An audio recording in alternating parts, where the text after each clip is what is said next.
सभी को प्रणाम साथियों। मैं हूं आचार्य आदित्य कुमार शास्त्री और मित्रों स्वागत करता हूं आप सभी लोगों का अपने इस वीडियो में। मित्रों, आज हम सभी लोग चर्चा करेंगे उस विषय पे कि जीवन में ऐसा क्या किया जाए कि जिसकी वजह से उन्नति के मार्ग प्रशस्त हों, ऊंचाइयों के चरम शिखर को प्राप्त कर पाएं और जीवन में थोड़े से पुरुषार्थ से भी अधिक लाभ प्राप्त किया जा सकता हो। ऐसे कुछ तथ्य हैं, उन पे आज हम लोग विस्तार से चर्चा करेंगे। तो सर्वप्रथम कहते हैं कि किसी भी व्यक्ति को यदि एक लंबी यात्रा करनी है, एक लंबे मुकाम तक पहुंचना है तो कहते हैं उसके लिए व्यक्ति को किसी न किसी का साथी, किसी न किसी सहयोगी, किसी न किसी एक हमसफ़र की ज़रूरत होती है, क्योंकि अकेला व्यक्ति चलता है तो थक जाता है। अकेले की यदि जीवन में बहुत कम ही लोग ऐसे हुए हैं जो अकेले के पुरुषार्थ से, अकेले के परिश्रम से, अकेले के बल पे कुछ बहुत बड़ा मुकाम हासिल कर पाए हों। अन्यथा जहाँ भी आप देखेंगे आपको एक से दो की संज्ञा अधिक देखी गई है। दो को देखा गया है कि जो एक से दो मिलकर के लोगों ने कार्य किया है उसमें उन्हें और तेज़ी से सफलता को प्राप्त करते हुए पाया गया है। और हमारे यहाँ आप अपने व्यक्तिगत जीवन में भी देखें, यदि हमें जीवन रूपी गाड़ी को, अपने गृहस्थ रूपी गाड़ी को चलाना है तो वहाँ भी हमें दो की ज़रूरत होती है। पति पत्नी का इसीलिए शायद परमात्मा ने जोड़ा बना करके भेजा है इस संसार के अंदर। और इसी प्रकार से आप जितने भी महापुरुष हैं, जितने भी देव पुरुष हैं, उनमें अगर आप जा कर के देखेंगे तो आपको मिलेगा कि उन जिन्होंने भी ऊंचाइयों की चरम सीमा को प्राप्त किया है, शिखर पे जा कर के उपस्थित हुए हैं, उन सब के पीछे कहीं ना कहीं उनके साथ में वो दो की शक्ति रही है। अकेला व्यक्ति वो ज़्यादा लंबी गाड़ी की यात्रा नहीं कर सकता है। किसान भी यदि अपने खेतों में खेती करता है तो दो बैलों की जोड़ी रखता है। एक बैल से खेती की किसानी का कार्य भी नहीं हो सकता है, तो वहाँ भी दो की आवश्यकता पड़ती है। इसी प्रकार से अगर हम अपने इतिहास पुराण को मित्रों उठा करके देखें तो इतिहास में भी देखेंगे कि जिन महापुरुषों ने आज अपने इतिहास में नाम अंकित करवाए हैं उन सब के पीछे वो दो के साथ में ही जुड़ाव उनका रहा है। वो आदि गुरु शंकराचार्य हों तो मानधाता का नाम आ जाता है उनके साथ में, महाराणा प्रताप जी हों तो उनके साथ में भामाशाह का नाम आ जाता है, रामकृष्ण परमहंस जी हों तो उनके साथ विवेकानंद जी का नाम आ जाता है, सामर्थ गुरु रामदास जी हों तो उनके साथ शिवाजी का नाम आ जाता है। अगर गांधी जी का नाम ले में तो जवाहरलाल नेहरू जी का नाम आ जाता है। अर्थात कहीं भी आप देखेंगे तो वो दो ने मिल करके ही वो कमाल करके दिखाया है। अपने यहाँ धर्मशास्त्रों में यदि अवतारों के क्रम को देखें तो वहाँ भी आपको जोड़े से लोग दिखाई पड़ेंगे जिन्होंने बड़ी चुनौतियों को अपने हाथ में लिया है। चाहे राम और लक्ष्मण की जोड़ी को ले लें आप, चाहे अंगद और हनुमान की जोड़ी को ले लें आप, नल और नील की जोड़ी को ले लें आप, श्री कृष्ण और अर्जुन की जोड़ी को ले लें आप। मतलब जहाँ भी आप देखेंगे तो वहाँ दो का संयोग आपको घटित होता दिखाई पड़ेगा। और इस दो की बड़ी महिमा हमारे यहाँ शास्त्र बताते हैं। वो कहते हैं ये दिन और रात का चक्र ये भी दो का जोड़ा ही है। इससे यह पूरी वो सृष्टि का चक्र चल रहा है।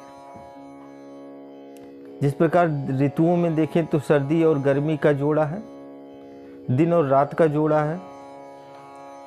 इसी प्रकार से बतलाते हैं हमारे आचार्य। तो आगे कहते हैं भैया जब उस जोड़े ने आपस में जुड़े हैं तो दो का एक साथ संयोग जब उपस्थित हुआ है तो जीवन में एक क्रांति घटित हुआ है, कुछ बड़ा कर पाने की सामर्थ्य विकसित हो पाई है।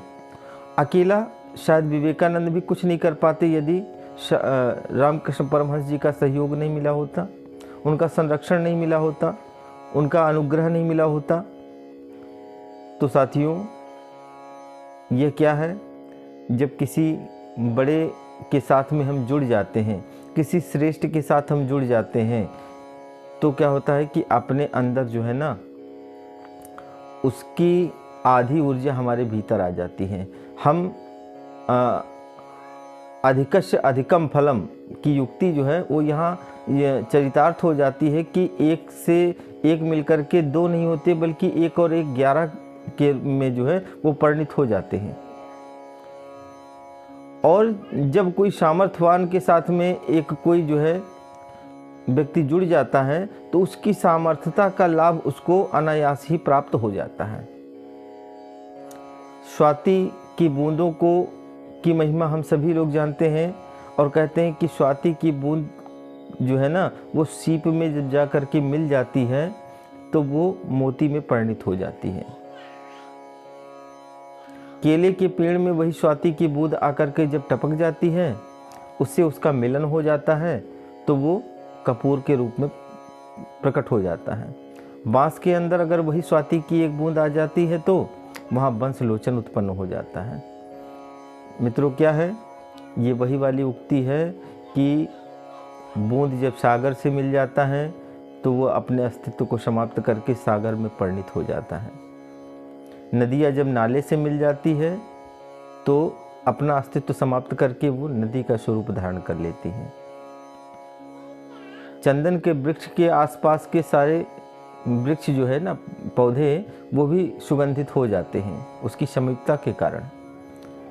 अब हमें ज़रूरत किस बात की है? हमें किसी सामर्थ्यवान के साथ में जुड़ जाने की आवश्यकता है। सिर्फ इतनी ही आवश्यकता है।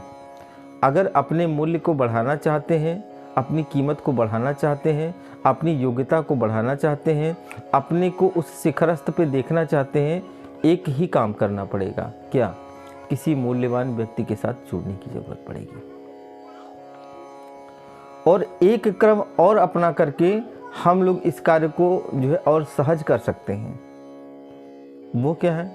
तो कहते हैं कि संसार में मित्रों यदि किसी को हम ढूंढने जाएंगे तो हो सकता है कि इस माया की नगरी में हम कहीं भूल हो जाए, कहीं भटक हो जाए, कहीं हमसे जो है चूक हो सकती है और हम वहाँ पहुँचने में देरी हो जाए। तो उससे ज़्यादा बेहतर ये होगा कि किसी सफल व्यक्ति को ढूंढा जाए और फिर जा कर के उससे जुड़ा जाए।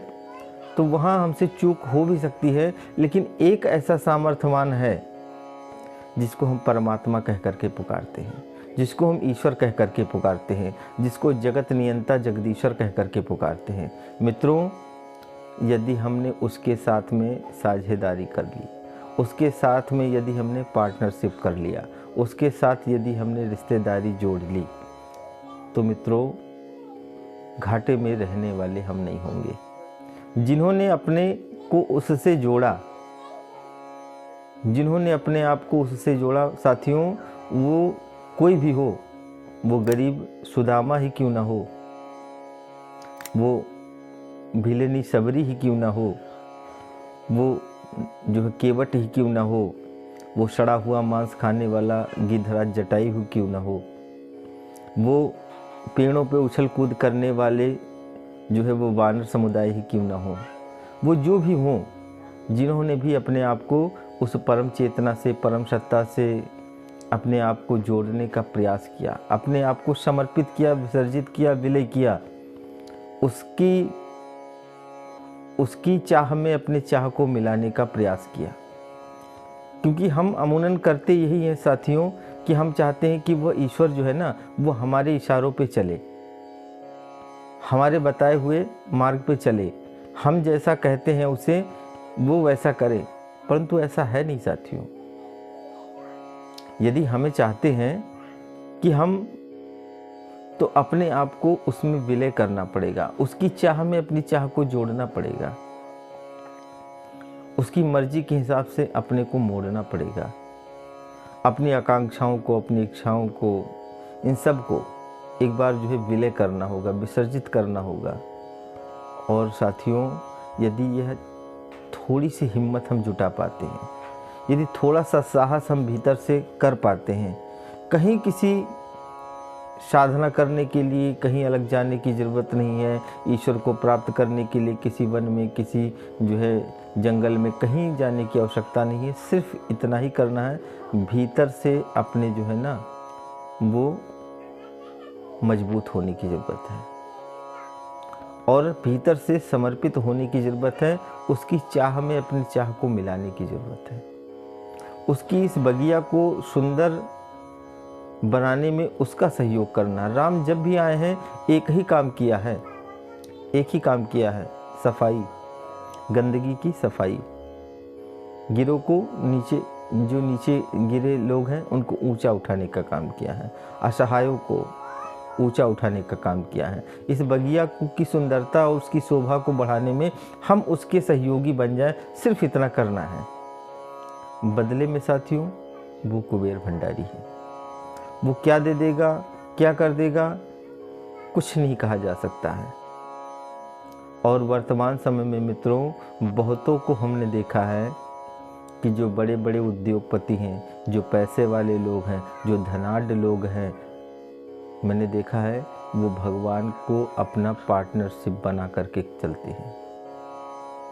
एक तो वो हो गई कि हमने भगवान की मूर्ति सजा ली, उनके सामने पैसों की गड्डी ला करके रख दिया, लीजिए साहब ये हमारे 1 महीने की कमाई का वो है, वो आपको समर्पित है। एक तो ये हो गया और एक ये हो गया कि उस विराट ब्रह्म की आराधना करनी है हमें केवल जो है ना वो लकीर के फ़कीर नहीं बनना है। हमें केवल जो है ना वो जो है कॉलम पूर्ति का काम नहीं करना है। हमें केवल मन को समझाने का काम नहीं करना, हमें वास्तविक धरातल पे हमें वो जो है करके दिखाना है। और साथियों यदि इतनी हिम्मत हम भीतर से जुटा पाते हैं, इतना साहस हम अपने अंदर एकत्रित कर पाते हैं, इतनी क्षमता यदि हम अपने भीतर विकसित कर पाते हैं, इतने मनोबल के यदि हम धनी बन पाते हैं, साथियों आप कल्पना भी नहीं कर सकते, आप कल्पना भी नहीं कर सकते हैं कि वो कितना बड़ा दयालु है, वो कितना बड़ा उसका हृदय है। हम और आप उस योग भी नहीं है, कल्पना भी नहीं कर सकते कि वो हमें किस ऊंचाइयों पे ले जा कर के हमें स्थापित करने की सामर्थ्य रखता है। एक ही काम करने की ज़रूरत है, सिर्फ एक काम करने की ज़रूरत है। क्या? अपनी चाह को उसकी चाह से मिला देने की ज़रूरत है। हम जब तक अपने भीतर खुद की चाह, खुद की कामनाएं, खुद की वासनाएं, खुद का लोभ, खुद की तृष्णा, खुद का अहंता, ये चीज़ें जब तक अपने खुद के भीतर से जब तक जो है रहेंगी मित्रों ना, तब तक वो प्रकट नहीं हो पाएगा। इसीलिए तो कहते हैं जहाँ राम तहाँ काम नहीं, जहाँ काम तहाँ राम। भैया इसे समाप्त करना होगा, उसकी चाह में अपनी चाह को मिलाना पड़ेगा। तो जिधर ले चलेगा उधर मैं चलूँगा, इस भाव के साथ में मित्रों उस सृष्टि समष्टि के विराट स्वरूप परमात्मा की आराधना हमें वास्तविक रूप से करने की ज़रूरत है।